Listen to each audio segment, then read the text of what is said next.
अस्सलाम वालेकुम। यासीन आपके साथ हाजिर है डेली मॉर्निंग ब्रीफिंग के हवाले से। आज बड़ा इम्पॉर्टेंट डे है। आज संडे का दिन है और आज से तकरीबन चंद घंटों के बाद पूरी दुनिया की जो बैन अल-अक़वामी बाज़ारें होती हैं वो खुल जाती हैं। पाकिस्तानी वक्त के मुताबिक 3 बजे रात को मार्केटें ओपन होती हैं, जिसमें हम अमेरिका की और दुनिया भर की स्टॉक मार्केट को और दुनिया भर की कमोडिटी, ख़ास तौर पे गोल्ड, सिल्वर, करेंसी, स्टॉक्स और क्रूड ऑयल के हवाले से हम बहुत ज़्यादा उसको क्लोजली वॉच करते हैं। आज इतवार का दिन रहा और इतवार के दिन हमारे पास दुनिया की 2 बड़ी मार्केटें ओपन रहती हैं। एक सऊदी अरब की तदावुल ऑल शेयर्स और दूसरी इसराइल की TA-35 स्टॉक मार्केटें अपना कारोबारी जो सरगर्मियां होती हैं वो इतवार वाले दिन ओपन रहती हैं।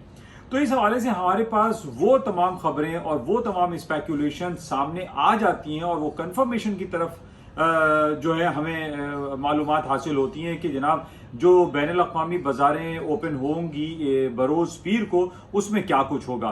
तो आज जिस तरीके से जो कल जो हमास की और इसराइल के दरमियान जो जंगी सूरत हाल बर्पा हुई इसराइल और फ़लस्तीन में, जिसके अंदर कमोबेश अब तक 600 अफराद हलाक हो चुके हैं और 2000 से ज़्यादा लोग ज़ख्मी हो चुके हैं। एक बहुत बड़ी जंग की तरफ ये मामला चलते चले जा रहे हैं। बहुत सारे जो तज्ज़िये और तबसरे आज पूरे मीडिया में पेश किए जा रहे हैं, चाहे वो CNN हो, ब्लूमबर्ग हो या डिफरेंट अदर चैनल्स हो, उसमें यही बताया जा रहा है कि ये जंग तूल पकड़ सकती है। अच्छा, नॉर्मली हमने ये देखा है कि जब भी ये जंगी सूरत हाल खास तौर पे इसराइल को लेके और फ़लस्तीन के हवाले से जब जंगी सूरत हाल बर्पा होती है तो इसमें गोल्ड, सिल्वर और क्रूड ऑयल की या ब्रेंट ऑयल की प्राइसेस शूट अप कर जाती हैं। नॉर्मली हमने ये देखा है, पिछले 25-30 सालों से हम ये देखते चले आ रहे हैं कि जब भी इसराइल के हवाले से कोई जंगी कैफियत बर्पा होती है तो इसमें ये जो प्रेशियस मेटल हैं, चाहे वो गोल्ड है, सिल्वर है, पैलेडियम है, प्लैटिनम है, और दूसरी तरफ हम जब एनर्जी सेक्टर में क्रूड ऑयल और ब्रेंट ऑयल की बात करते हैं तो इसमें गैप क्रिएशन हो सकता है और गैप क्रिएशन अगर नहीं होता तो मार्केट कंटिन्यूअसली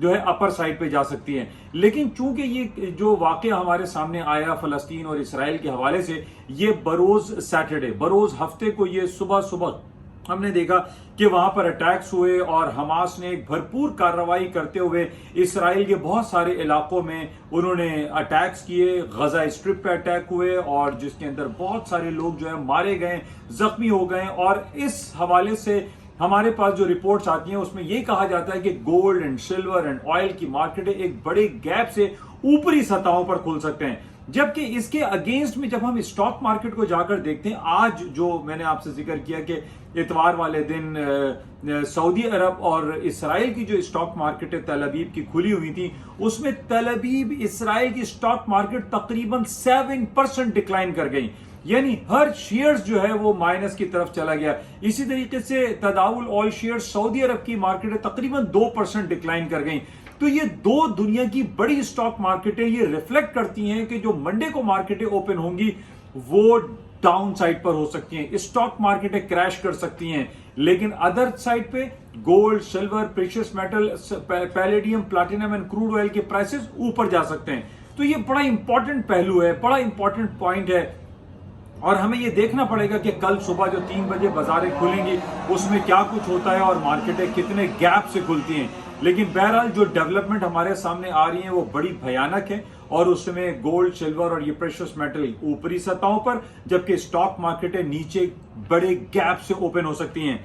अच्छा, अभी तक की जो हमारे पास रिपोर्ट आ रही है, जैसे मैंने आपसे कहा कि इसमें काफी 600 लोग हलाक हो चुके हैं, 2000 जख्मी हो चुके हैं। लेकिन इसके साथ साथ जो फलस्तीन की तरफ से हमारे पास जो रिपोर्ट आ रही है, जो फलस्तीनी रहनुमा है वो पूरी दुनिया के मुसलमानों को ललकार रहे हैं, वहां पे आवाजें आ रही हैं कि वो उनका साथ दें। और उस पर हमने ये देखा कि आज यमन में, ईरान में, इस्तांबुल में एक सॉलिडारिटी जो वॉक है वो वहां पर हुई है और ये कहा जा रहा है कि ये डिफ्यूज भी हो सकती है। ये जंगी जो सूरत हाल है ये बहुत ज्यादा लॉन्गर पीरियड ऑफ टाइम में नहीं चलेगी।